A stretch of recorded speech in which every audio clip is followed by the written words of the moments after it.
Thanks for joining for this episode of the TechSpective Podcast. I have with me Dr. Chase Cunningham. So, Chase, if you want to give a little bit of background on yourself and let us know what's going on. Yeah, so retired Navy chief. I was a CTR cryptologist for my whole career. Did a bunch of stuff supporting three letters and whatever else. Then I was medically retired in 2012, 13-ish time frame. I was an NSA guy for a while after that. And then I was at Forrester Research, and I've been consulting since 2020 because COVID kind of just reminded me of how much I don't want to work for a company anymore. I'd rather just work for me. So, kind of went on my own after that. And now I've just been kind of getting to the spot where I've found research and stuff that I really enjoy doing. And that's been where I've been focused mostly. And then in the meantime, I've published some books and, done a bunch of other projects. Okay. Well, and I think I've followed a lot of your career, and you say a lot of smart things, so that's why I follow you. Thanks. To that end, I was saying I saw that you posted a thing kind of comparing, first of all, your tagline is Dr. Zero Trust. But comparing where we're at in terms of zero trust rhetoric compared to kind of where things were with firewalls circa, Y2K.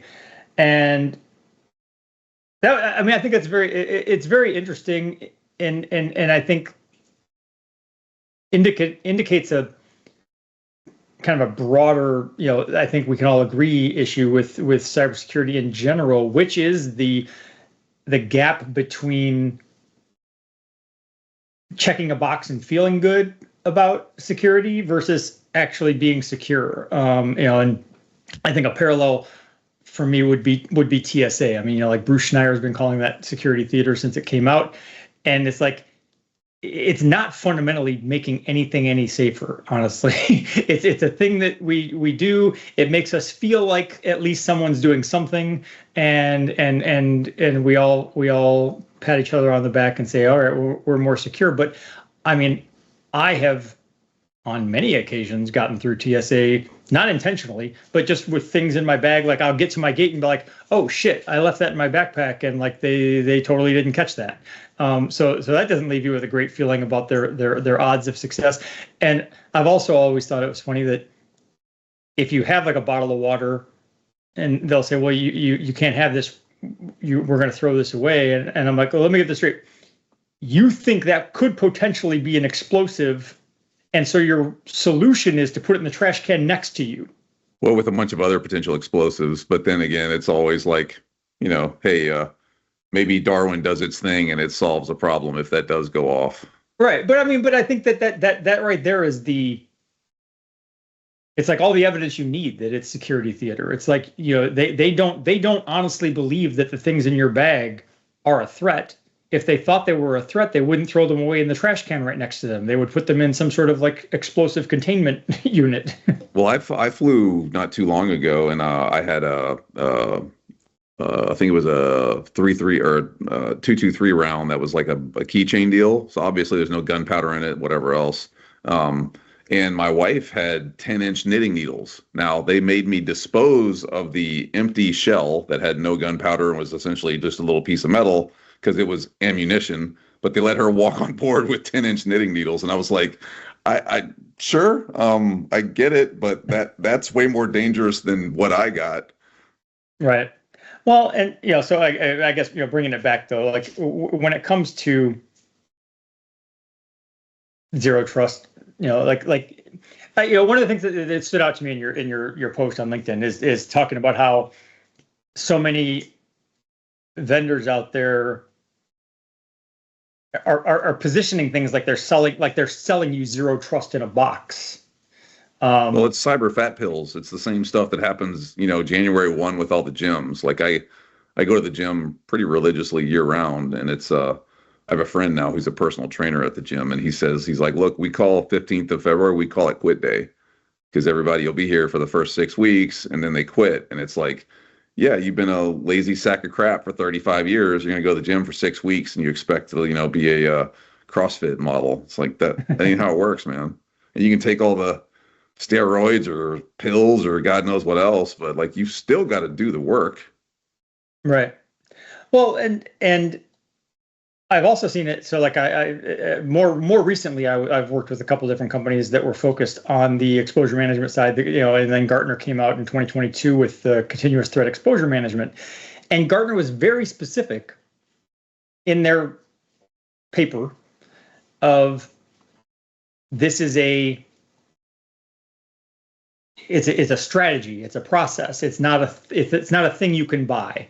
It was basically saying, look, you've got vulnerability management, you've got a firewall, you've got endpoint protection, you have all of these things. Continuous threat exposure management was just a way of saying, how can we correlate all of this together into a holistic defense that works on a regular basis?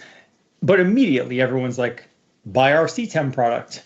And it's like, okay, well, there, like I said, in theory, there shouldn't be a CTEM product. And with zero trust, it's like, well, there shouldn't really be you could have a zero trust product on some level, but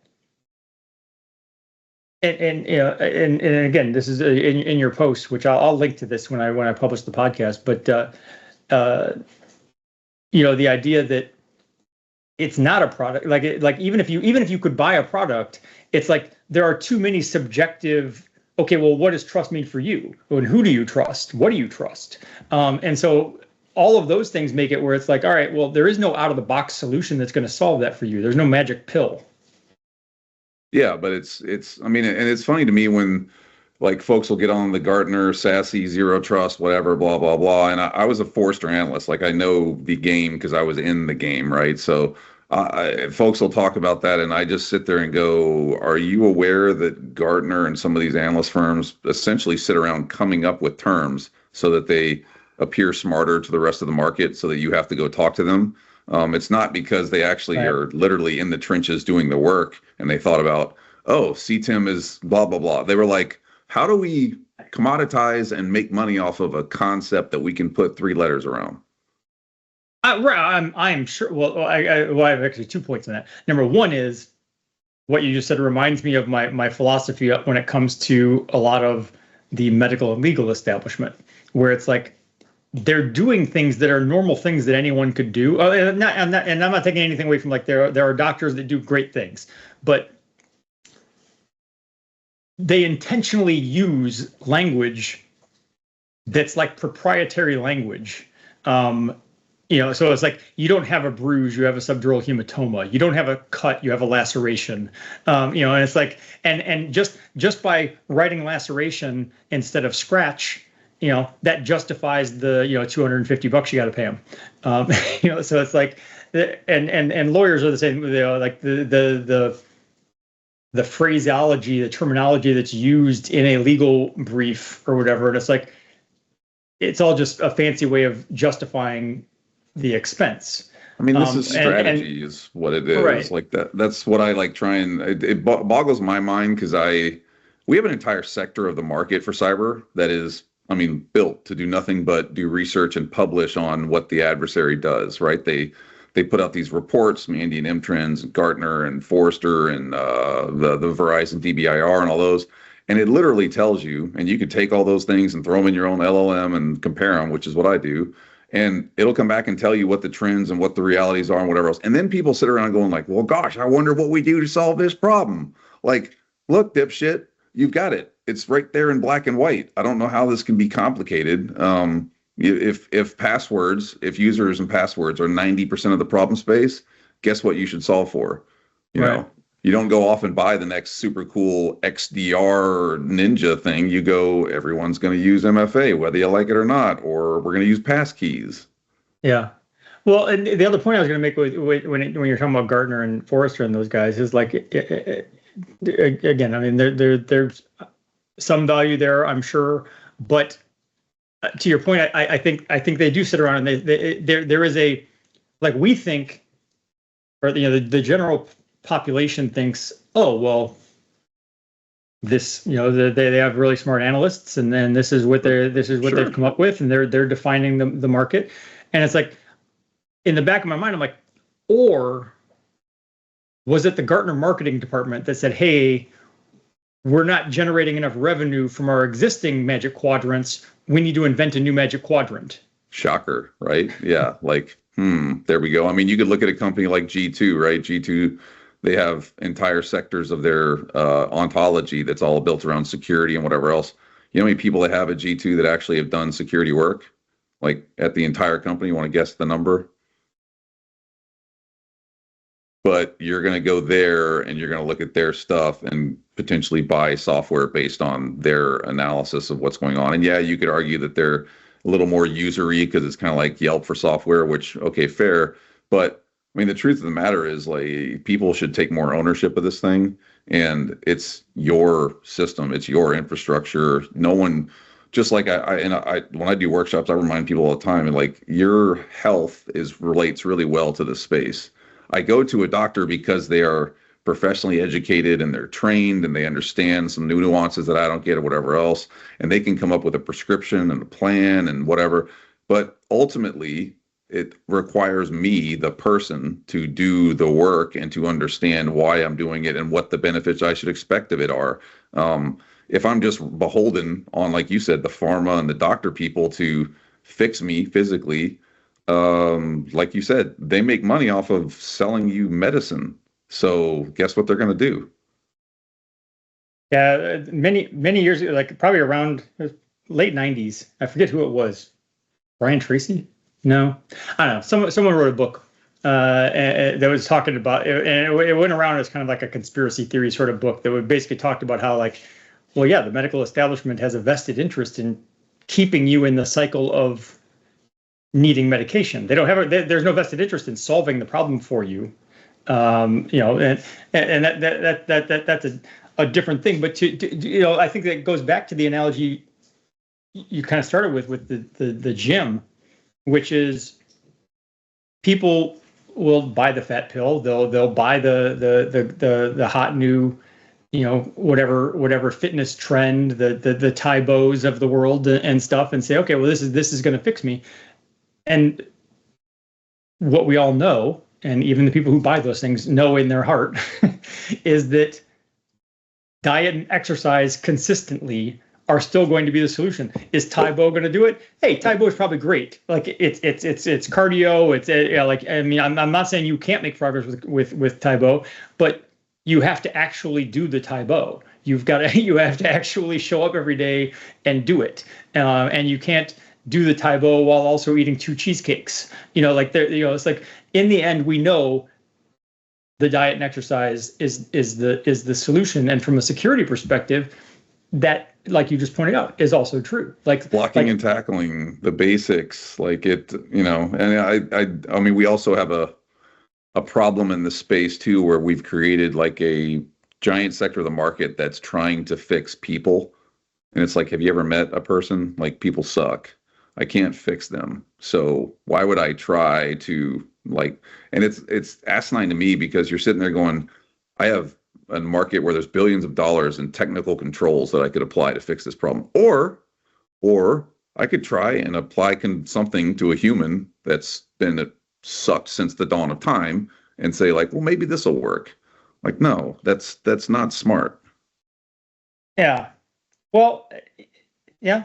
Well, and so I was going to say the other kind of similar example to the fitness thing that I had was from way back. It sounds about like they're the top 20 or whatever. You're like, there's the top 20 things you should focus on, and that to me was at least once upon a time was the kind of diet and exercise version of things. It's like, well, yes, there's going to be a great new tool that's going to come out. There's going to be some shiny bells and whistles, and those maybe do something.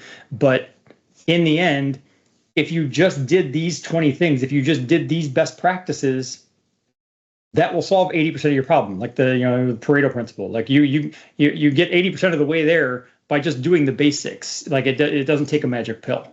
And I mean, the goal of this security space, I think, too, people get wrapped up around like everything's going to be secure or whatever else. The truth of the matter is, I can't fix everybody on my street, but I can take care of my house. And it sucks if you get broken into, but I didn't, so I win.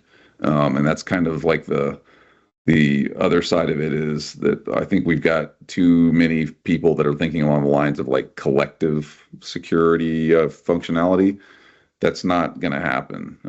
You can't make other folks do what you need to do. And that, I mean, ultimately, honestly, if you're a business, the best thing you can do is be in a position to have a legal or contractual or some sort of capability between you and them and say, if you don't do these things, you're not touching my infrastructure.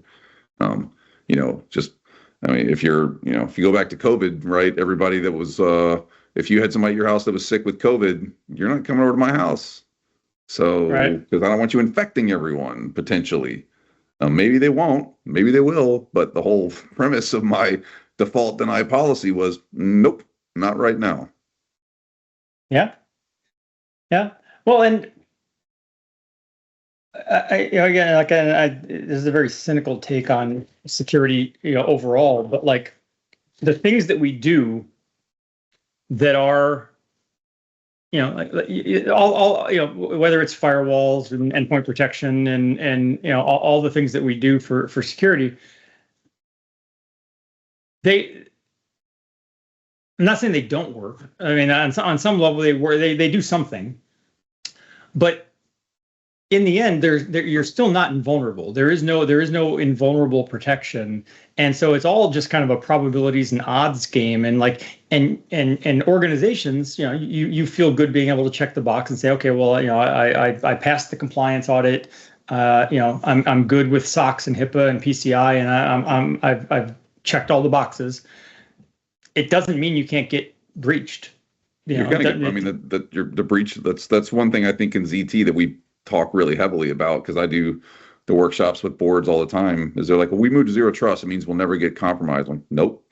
Like breaches happen. You're going to get breached. It's not even about the breach. It's about the ability for the bad guy or whoever to do what they want to do without any reduction of their time inside of the network, lateral movement, all those things. Like even Target, back to your point, Target's breach wasn't that big a deal if they had isolated it where it started. Right. It's crawling through the network and infrastructure. That's where things go wrong. This is tangential, but I'm curious to see what you think. I've been doing this long enough to see the cybersecurity world evolve from the perimeter defense, castle and moat, through endpoint detection and response, or just detection and response. It was endpoint and network and all the various versions of detection and response. And the detection and response kind of came along with this idea of, well, there's no perfect perimeter defense. Something is going to get through. You need to be able to detect and respond faster.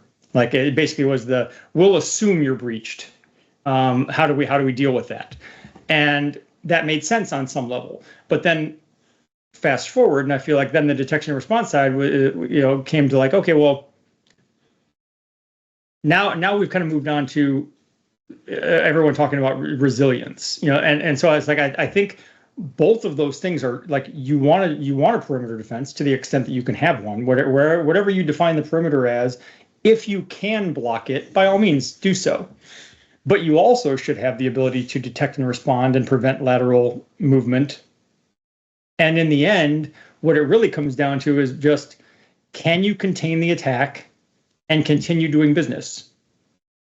I mean, it's resilience and deterrence, I think, are more valuable than all the other things that we have making this space. And a billion percent, like you should have perimeter security. Totally. Like I have a big badass Doberman and a big badass German Shepherd in my house. Guess what? I still have a fence. The Doberman and German Shepherd are there to keep you from moving laterally if you get past the fence. They are the detection and response side of it. Whereas like there's no logic in a security mindset to say like, okay, well, we have stuff otherwise, let's just forget the fence. Like, no, fence is still valuable, and fence takes out, if it takes out 70% of the looky-loos and kind of, goofy problems, great, life is good. And it's not, I think too, that it's also more around the idea that people should focus on what is going to remove the adversary's benefit, not just what you think you can apply a control to because it's a control. Okay. Yeah, I mean, like I said, I don't. I work with a number of cybersecurity vendors. I've been in the space for a long time. Like, I don't mean to be so cynical to be like, yeah, all cybersecurity sucks. You should stop doing it. I think you should do it, but you should do it with reasonable expectations Yeah. and And logic and strategy and base it on data and those types of things. Um, and honestly, if you can't do that, you should be working with an MSP or MSSP. Like I'm launching an indoor golf simulator business here in Gainesville, right? I could do my cybersecurity, no problem, surely. However, I got other stuff to do. So guess what? I'm going to outsource that to an MSSP. It's one of those things of like, I could, but that's not my primary thing. that is okay. So it's an interesting segue. So once upon a time, I worked with Alert Logic, and so we were doing managed security, and I won't take credit for this. The credit goes to Jack Danahy, but he came up with this analogy of managed security being like going to the doctor or whatever, and I've used it over time to say, yeah, I get that. Like, for an organization, security is very personal. Well, then no, that's my confidential data. That's my sensitive data. I don't want just anyone having access. So I need to protect my data. And it's like, okay, well, I get that from like a emotional level, but from a logic level, it's like, wouldn't it make more sense to have professionals who do this for a living, who really know what they're doing, protect your data? Like, if it means that much to you, that's why you should hire someone else to do it. So it's like that's not why you should keep it in house. And they do it. I mean, the funny thing to me is like business people do that for all kinds of other stuff because they know that there's value to someone that's specialized and trained and educated in that thing to do it because it saves money and whatever. But for some reason, security is, like you said, it's this, I got to do it myself. Like, right. And I've taken that analogy and written where I'm like, look, an organization, a company does not go out and hire its own in-house medical staff. They expect you to go see a doctor. They don't hire their own. They don't.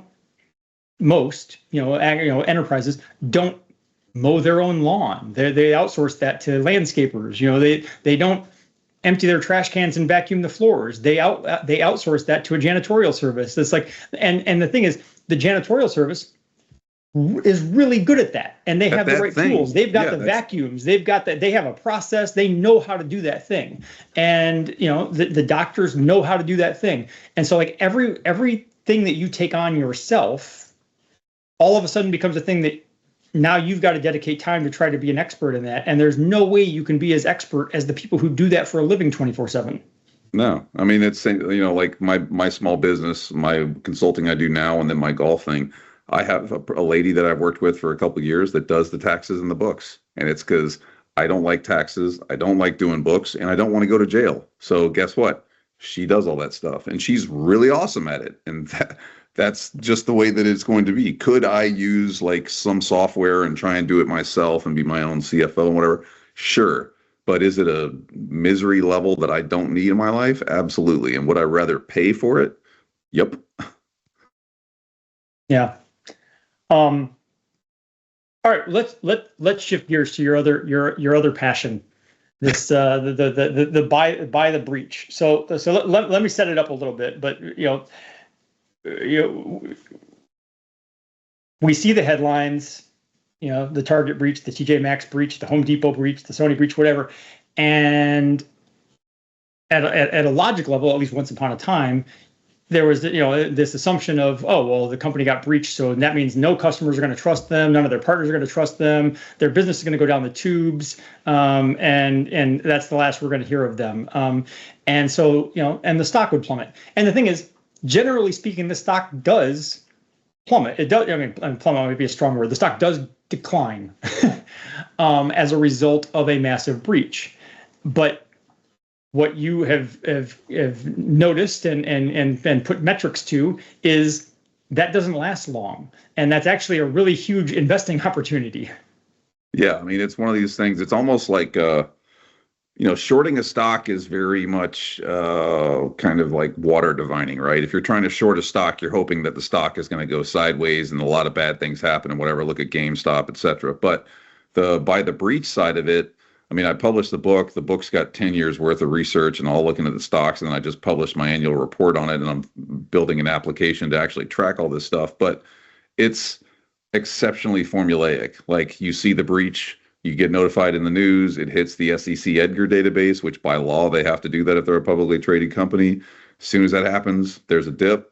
If you're smart and paying attention, you buy the stock when the dip hits and then you sell when it bounces. And it happens every time. So to your point earlier, like you look at Marriott, you look at T-Mobile, which by the way had 3 breaches in the same year. You look at, all these other companies, breaches are problematic, but they are not the problem that actually is going to bring that business down. The business, statistically speaking, and this is in the research, does better over time than they were before the breach. And that I wonder that almost warrants a whole separate thing, a separate research to figure out. Okay, well, why is that? Is it?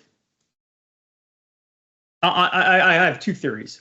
One is the assumption that, well, okay, if T-Mobile just got breached, they probably cut a blank check for security, and so now they probably got the best security.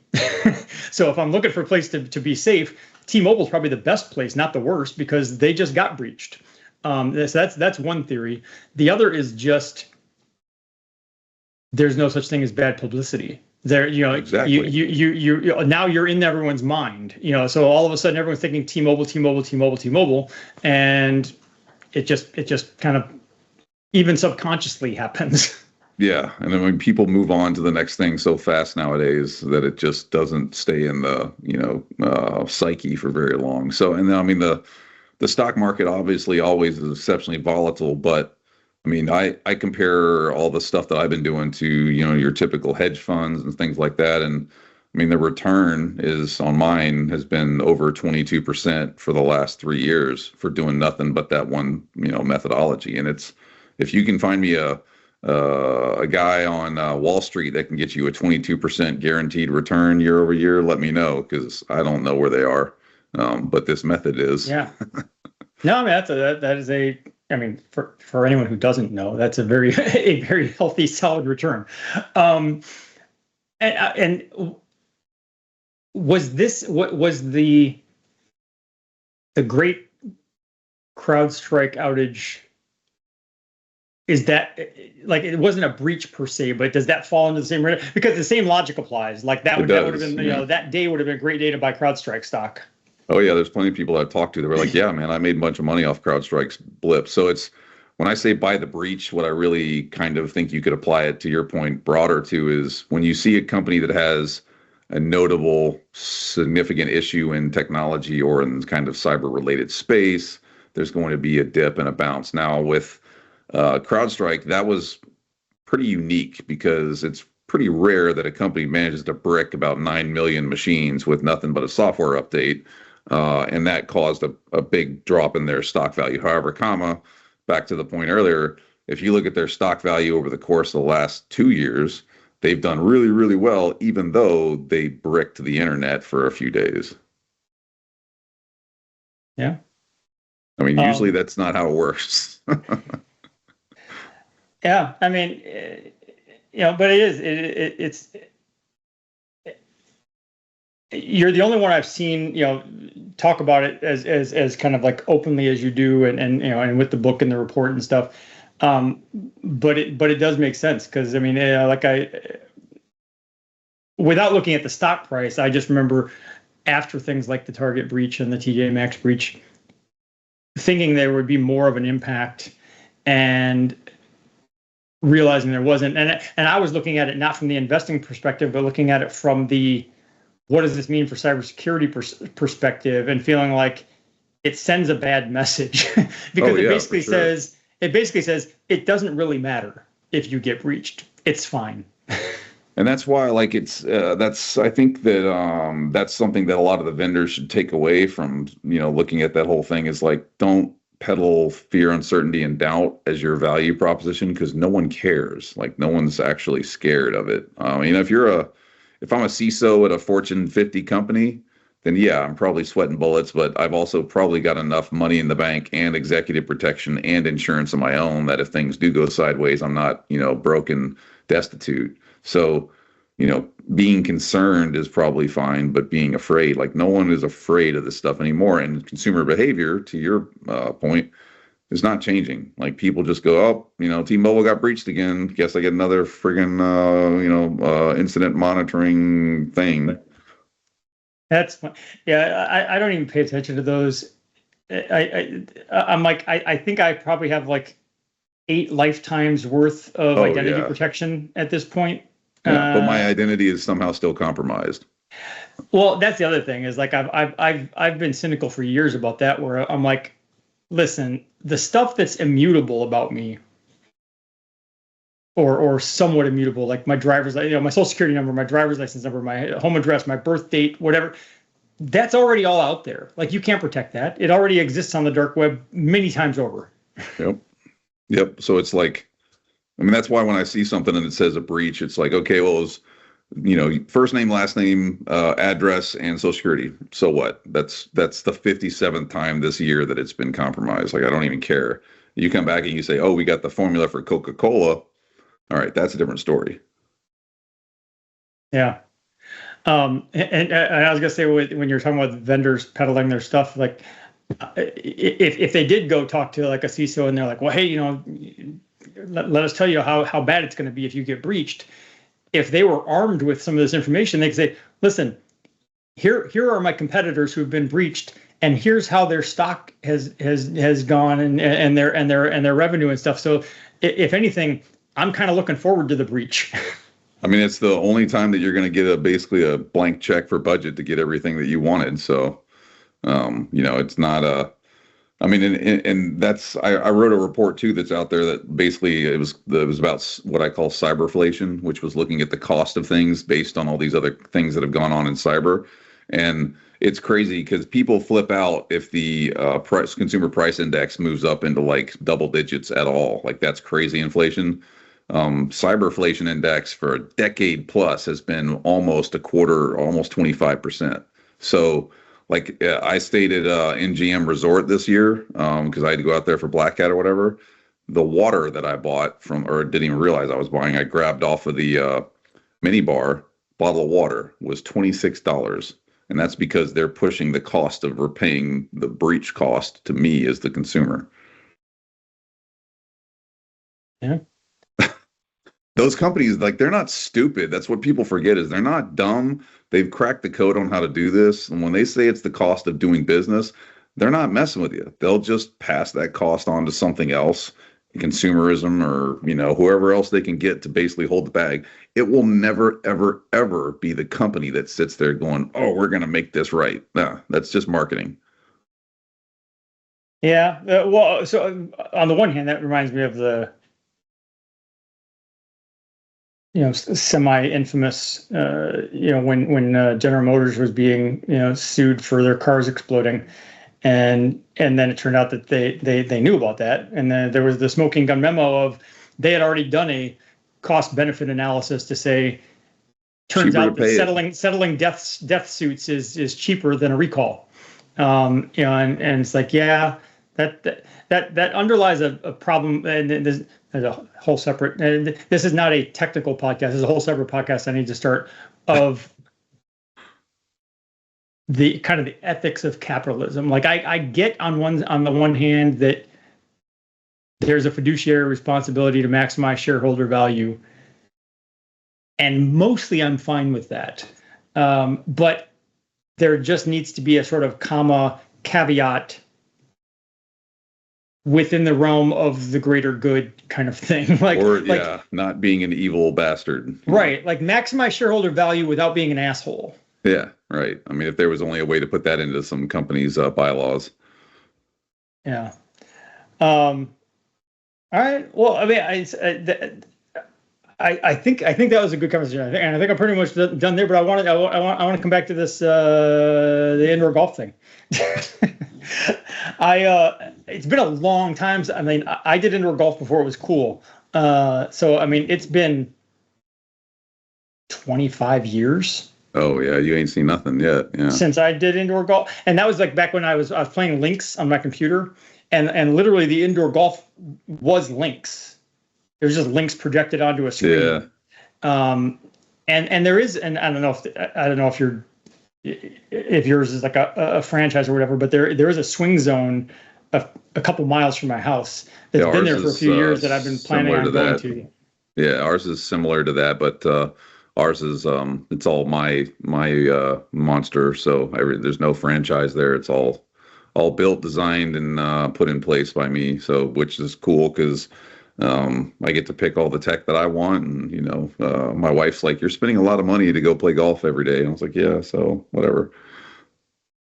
Well, if you turn it into a business and it's generating revenue, then you have an excuse to do more golf. Exactly. I mean, it's like everybody wins, in my opinion. Yeah. Well, I'll have to go check it out. Like I said, it's been I'm sure the technology has improved. Yeah, we've got laser putting systems and all kinds of cool stuff in ours. So I mean, even when I go to Topgolf, and like my one of my kids gave me a bunch of gift cards for Topgolf for Christmas, so I need to go spend that money. But even that stuff is impressive. I mean, if you aren't an avid golfer or don't know much about golf, it's like the fact that I can hit this golf ball and the tech immediately knows the spin and trajectory of that ball, and can track within a few feet where it lands. Is amazing. Yeah, lidar is pretty cool, as well as high speed cameras. So yeah, those are. And I think the most interesting thing that we've put in that I haven't seen in other places around here is the putting system, where you can basically have your ball going towards a hole, and then the putting laser will tell you what the break is, and then when you putt, it'll track it and tell you if you're on the break or not. It's pretty slick. All right. Well, if I ever happen to be coming to Gainesville, let me know. I'll bring you in there. All right, sounds good. All right. Well, thank you for taking the time, and Happy New Year. Yeah, man. Appreciate it. Thanks a lot. And then let me know what I can do to help out with anything else. And God bless. All right. Later.